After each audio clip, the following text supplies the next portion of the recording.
नमस्कार शेतकरी बंधूंनो, माझं नाव रवींद्र पुंडलिक चव्हाण, राहणार निंबोरा, तालुका बडगाव, जिल्हा जळगाव. मी 23 जून रोजी सोफिया ही निर्मल सीड कंपनीचं वाण लावलेलं होतं. जवळजवळ 4.5 ते 5 किलो मी इथं बियाणं लावलेलं आहे. 23 जूनची लागवड आहे. तर आता 2 तोडे झालेले आहे. तर भेंडीमध्ये असं बघण्यात आलं की याच्यात बियाण्याची संख्या जास्त आहे. बियाण्याची संख्या जास्त असल्या कारणाने हिचं वजनही जास्त येते. म्हणजे ते वजनाला पण चांगली आहे आणि बघा या क्वालिटीची भेंडी निघत आहे. त्यावाल्याचं एक मग कॅरेट होतं भेंडीचं आणि आपलं कॅरेट होतं. त्याचं कॅरेट मी किती किलोचं उतरलं आणि आपलं कॅरेट किती किलोचं? 40 किलोचं कॅरेट येतं, नंतर 20 किलोचं कॅरेट येतं.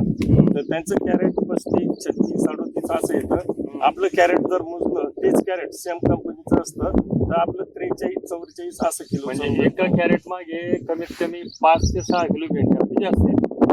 मागचं कारण असं की याच्यामध्ये दाण्यांची संख्या असल्यामुळे हिचं वजन जास्त येतं. आता राहिली दुसरी गोष्ट, 1 किलो जर भेंडी जर लावली तर एका किलोला 1 क्विंटल भेंडी कशी आरामात निघते.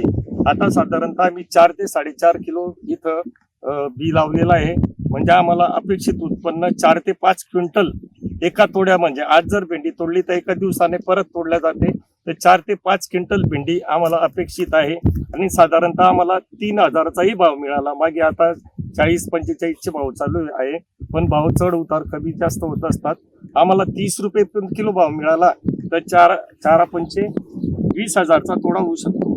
आणि 3,000चा जर भाव निघाला 4 त्रिक 12,000, 3,000 खर्च तर 10,000 रुपये एका दिवसाला आम्ही अपेक्षित आम्हाला उत्पन्नाची आशा आहे. बरेचशा लोकांनी भेंड्या लावल्या आहे. जी क्वालिटी म्हणतो आपण आणि रोगप्रतिकार क्षमता म्हणलो तर त्या बियाण्यामध्ये इतर बियाण्यांच्या तुलनेत रोगप्रतिकार क्षमता तुम्हाला कशी वाटली? रोगप्रतिकार शक्ती म्हणजे या दिवसामध्ये मी इतर मित्रांच्या शेतामध्ये पण गेलो तर तिथं पाहिलं तर सकिंग पेस्टचा अटॅक जास्त वाढलेला आहे. मावा, तुडतुडे, पांढरी माशी. तर त्या मानाने हिची रोगप्रतिकार शक्ती जास्त असल्यामुळे सकिंग पेस्ट अटॅक बी कमी आहे आणि आमचा फवारणीचा खर्चही वाचत आहे. म्हणजे तुम्ही बियाणं लावून 100% समाधानी? आम्ही बियाणं लावून 100% समाधानी. भेंडी तुम्ही बघू शकता बा किती कवळापणा त्याच्यामध्ये आहे आणि दाण्यांची संख्या आतमध्ये जास्त आहे बघा.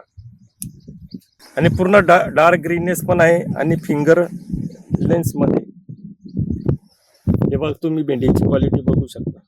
धन्यवाद.